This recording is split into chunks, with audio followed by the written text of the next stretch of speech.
So, Princess Catherine has just done something the palace almost never allows, and the reason behind it is far more emotional than most people expected.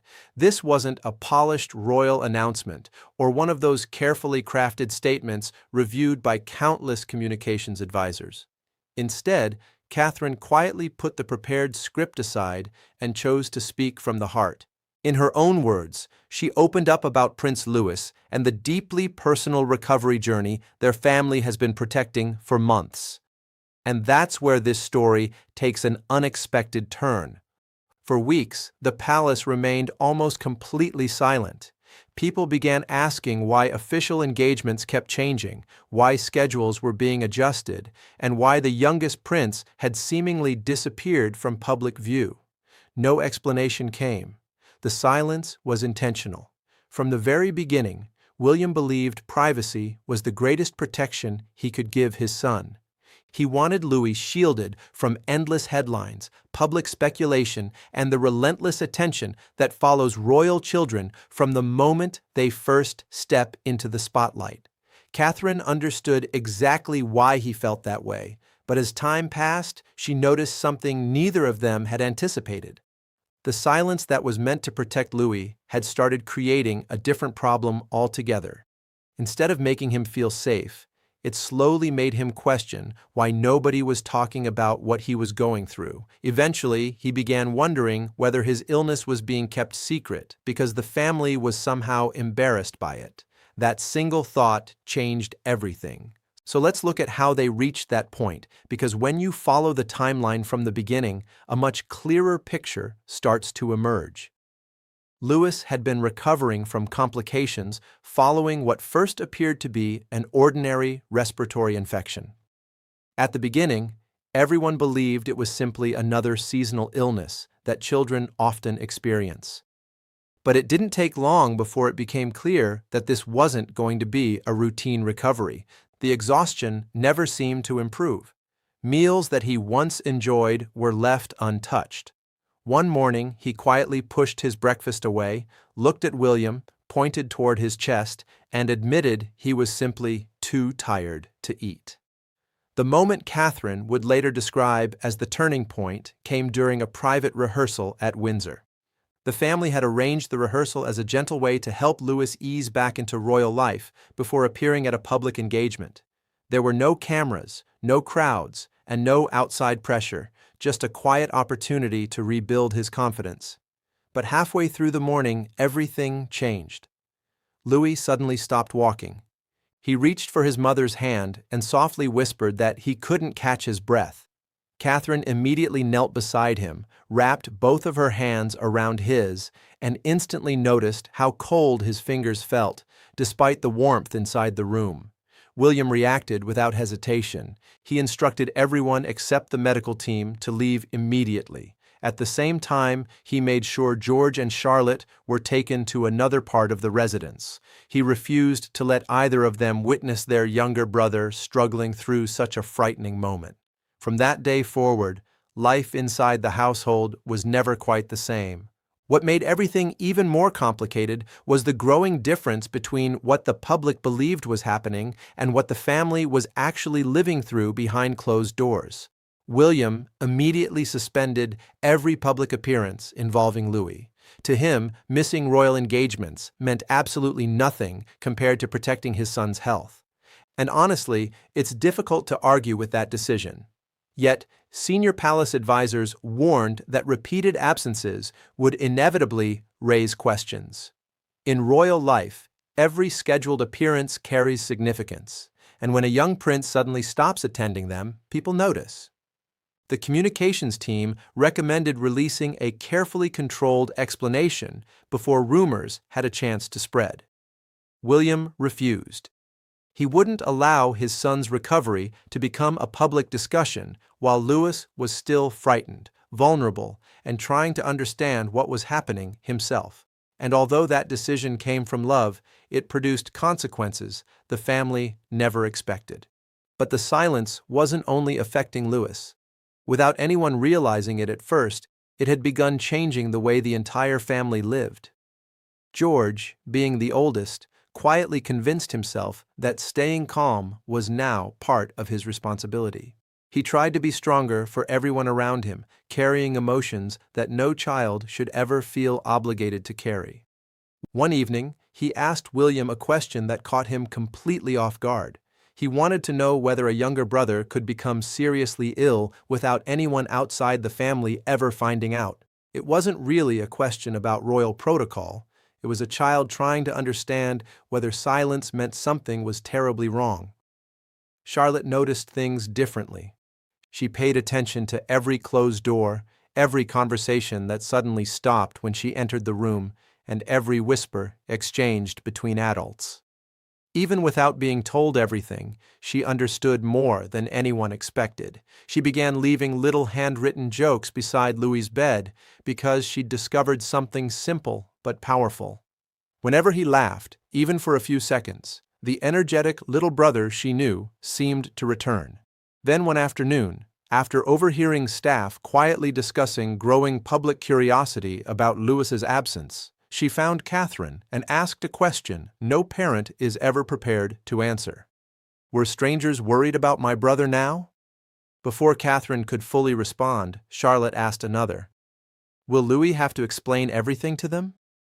Those weren't questions any child should have to carry. Catherine faced a different kind of battle every single day. She smiled for Charlotte while quietly carrying fears she rarely admitted aloud.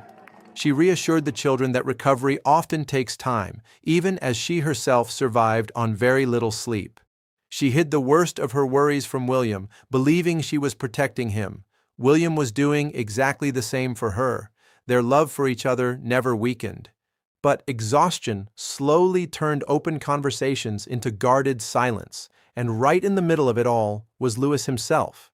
Still too young to understand royal traditions or media attention, yet old enough to recognize fear whenever he looked at the people he loved most. He had always been the child who filled quiet rooms with laughter, endless questions, and unstoppable energy. As the youngest prince, fewer royal expectations rested on his shoulders than on George's, but inside the family, his role was just as important. He brought balance, warmth, and joy into the household, which made his sudden exhaustion all the more frightening. Eventually, everything came to a head the night Catherine finished writing her own statement. After the children had gone to bed, she carried several handwritten pages into the room where William was waiting. Beside them sat the official palace draft. For anyone unfamiliar with how royal communications work, a palace-approved statement is carefully reviewed by advisors before it's released publicly. Every sentence is chosen to avoid confusion, protect privacy, and preserve the institution. But as Catherine looked at those carefully polished paragraphs, something felt missing. The words talked about recovery. They never acknowledged fear. They mentioned progress, but they completely overlooked everything the family had endured.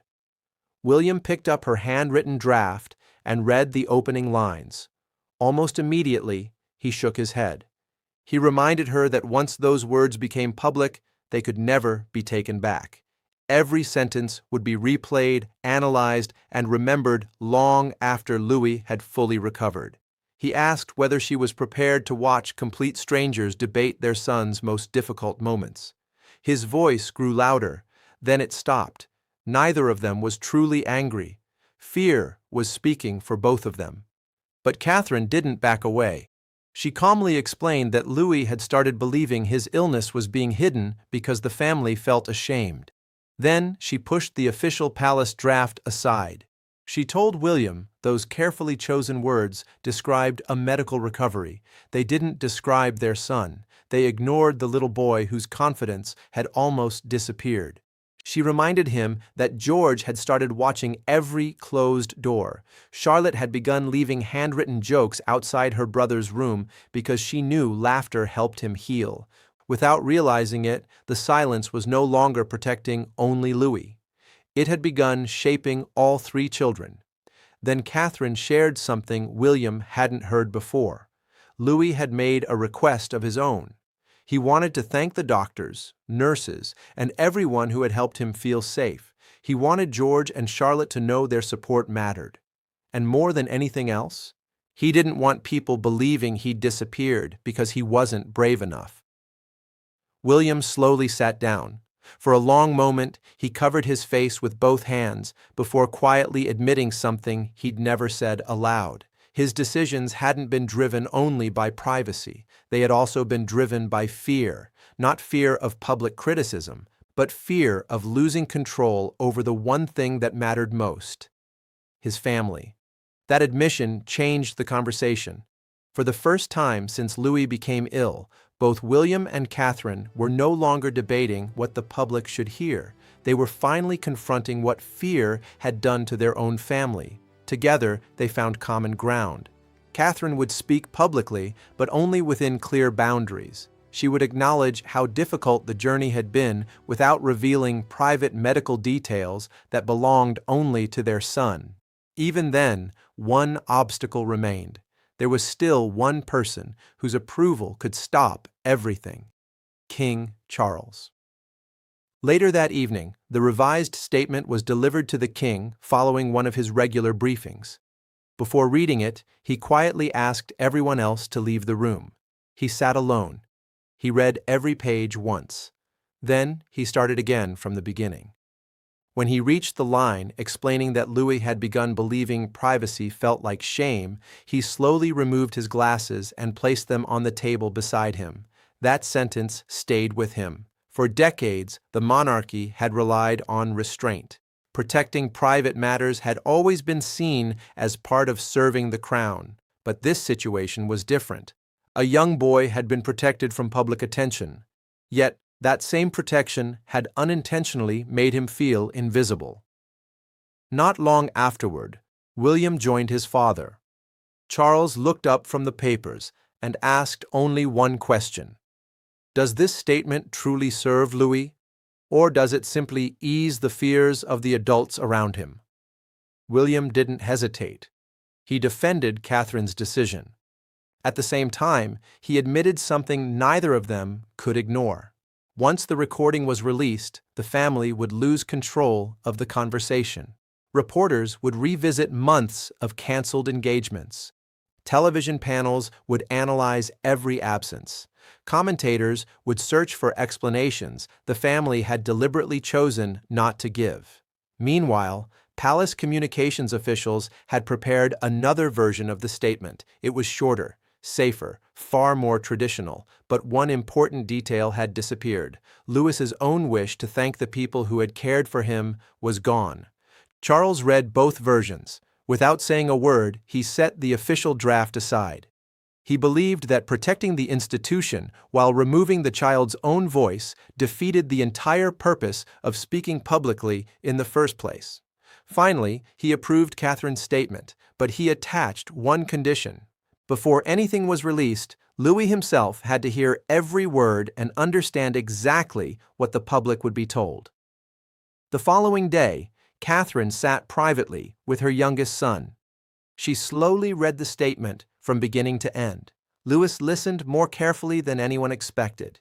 When she finished, he remained quiet for a moment before pointing out a single sentence. He smiled gently. "I don't want people to think I'm just doing better." He paused. "I want them to know I'm getting stronger." Catherine didn't hesitate. She crossed out the original wording and replaced it with his own. That simple change transformed the message. When Charles later reviewed the revised version, he approved it immediately. Alongside his approval came a handwritten note. He believed that truth, delivered with dignity and restraint, would protect the crown far more honestly than continued silence ever could. Soon afterward, the recording was released. Catherine spoke calmly. She thanked the medical professionals who had supported Louis. She acknowledged the difficult months the family had faced, and she shared the simple message her son wanted people to hear. His strength was returning. The public response was immediate. Phones inside the palace began ringing almost continuously. News alerts spread across television and online media within minutes. Headlines appeared around the world. But something unexpected happened. The conversation quickly became less about royal protocol, and far more about family. Broadcasters began piecing together timelines of Louis's recent absences. Old appearances were replayed. Every public event was examined for clues that nobody had noticed at the time. One television commentator even froze footage recorded months earlier, carefully studying Louis's expression for signs that he had already been unwell. William watched for only a few moments. Then he quietly picked up the remote and turned the television off. He had no intention of allowing his son's recovery to become entertainment, yet outside the palace gates, something beautiful was beginning to unfold. Outside the palace, the response unfolded in a way no one inside the royal household had anticipated. Families from across the country began arriving at the gates of Windsor Castle carrying small, handwritten blue stars. Each one bore the same simple message Louis had chosen for himself: getting strong again. Before long, the stars stretched along the public barriers outside the castle. Some carried encouraging words for Louis. Others were written for children facing their own illnesses and recoveries. Parents left messages beside them, hoping their own sons and daughters might find comfort in the same words. Windsor Castle has witnessed moments of celebration, periods of mourning, and some of the nation's most significant chapters in history. But this felt different. It wasn't about ceremony.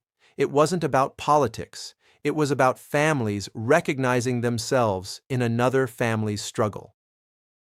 The following morning, one national newspaper placed Catherine's photograph across its front page. Beneath her calm expression appeared the headline, "A Mother's Voice." Just below it was the phrase Louis had insisted on using: getting strong again. That small choice mattered. It didn't present him as weak. It didn't define him by illness. Instead, it showed recovery as an act of courage. And for many readers, that message resonated far more deeply than another carefully managed palace announcement ever could. Of course, not everyone accepted the explanation without questions. Some commentators argued the palace had waited too long before speaking. Others wondered why Louis's absences hadn't been explained sooner. Palace officials responded firmly but respectfully. A child's health, they said, was never public property. The family had shared enough to acknowledge the journey while protecting the privacy every child deserves. Still, one sentence from Catherine's recording quickly became the center of public discussion. When she mentioned there had been a moment they feared the recovery had taken a different direction, speculation intensified almost immediately. Communications advisors suggested releasing another statement before rumors grew even louder. Catherine declined.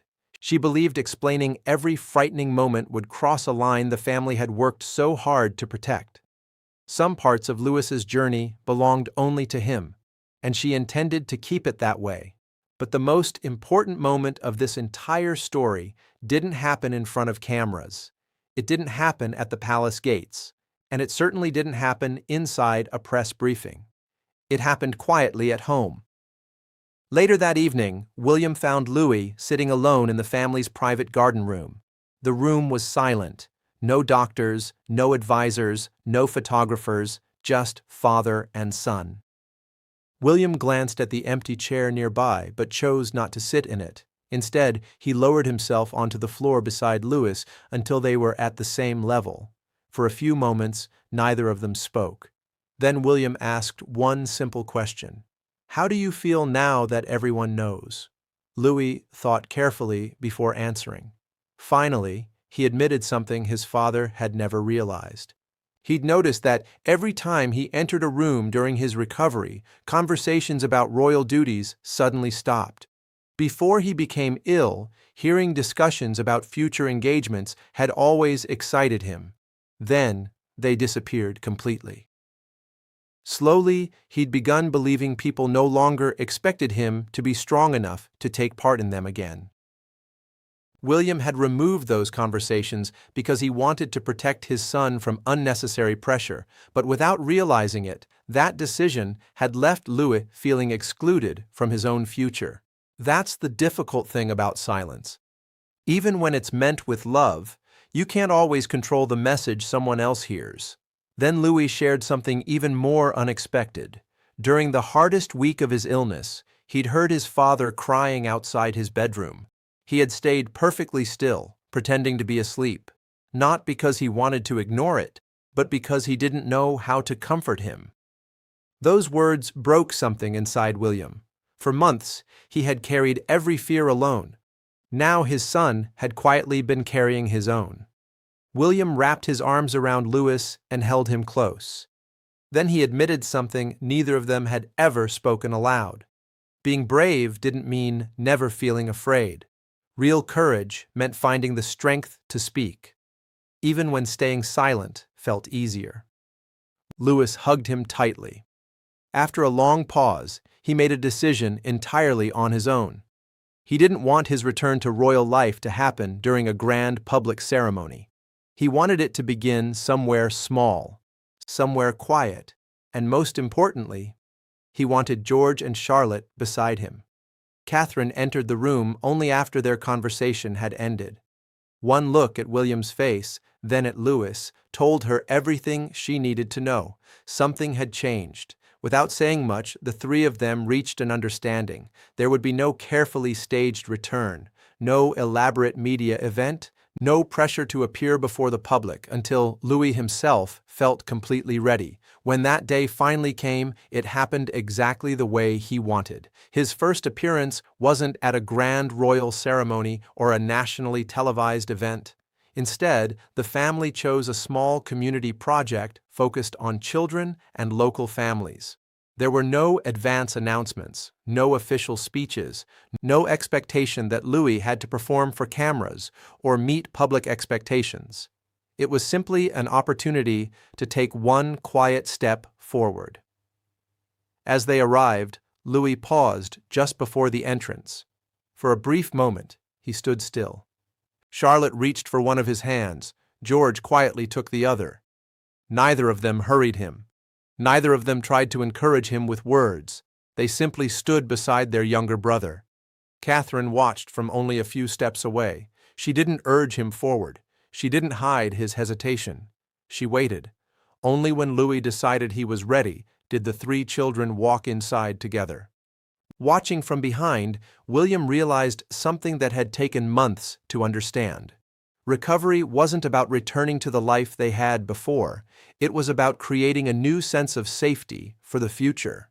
For so long, he'd believed protecting his family meant keeping as much hidden as possible. Now he understood that silence could guard someone's privacy while still leaving them emotionally alone. Catherine had reached a different realization. Honesty could lift the burden of shame from a child, but honesty didn't require revealing every private detail. Her decision to speak through a personal recording allowed her to acknowledge the truth while still protecting the boundaries Louis deserved. Sometime later, during a private family conversation, King Charles reflected on everything that had happened. He admitted the monarchy hadn't been weakened by Catherine's decision. If anything, he believed it had grown stronger, not because it had revealed more, but because it had faced hardship with dignity instead of pretending it didn't exist. Those words carried particular weight. For generations, the crown had relied on restraint above all else. Yet this experience showed that compassion and honesty could exist alongside tradition. When the community event came to an end and Louis returned to his parents, he didn't ask whether he would ever be allowed to attend another engagement. Instead, he smiled and asked something much simpler. When can we come back? For William and Catherine, that question meant everything. It wasn't about royal duty. It wasn't about public appearances. It meant their son was looking ahead again. His recovery continued steadily. The family remained committed to putting his health, confidence, and childhood ahead of ceremonial expectations. Not long afterward, Catherine received photographs of the blue stars that had been left outside Windsor Castle. She paused over one handwritten message for several moments before quietly asking that the display be preserved for Louis. William, meanwhile, read a letter from another father. The man wrote about struggling to explain illness to his own children and thanked the family for showing that fear and hope could exist together. It was then William realized their decision had helped far more people than they ever imagined. Later, Louis chose one of the stars to keep beside his bed. Its message was beautifully simple. You were brave even while you were resting. The palace never turned the moment into a campaign. There were no celebratory photographs, no carefully planned publicity, and no rushed return to normal life. That had never been Catherine's goal. Her decision wasn't about attracting attention. It wasn't an act of defiance against palace tradition. It was a mother's determination to replace fear with reassurance. She wanted her son to see himself not as fragile, but as someone growing stronger every day. For months, the family believed protecting Louis meant building walls around him. In the end, they discovered that real protection also required listening, honesty, and the courage to acknowledge fear instead of hiding it. Silence had served its purpose, but eventually, compassion required that it end. Princess Catherine chose to speak so her son would never mistake privacy for shame again. And when Louis walked forward between George and Charlotte, not carried, not rushed, and not hidden, the fear that had once surrounded the family no longer held the same power. That difficult chapter had finally come to an end. If you'd like to stay updated with the latest developments involving the British royal family, be sure to subscribe to Royal Crown Insider so you never miss an important story. Thank you for watching, and we'll see you in the next video.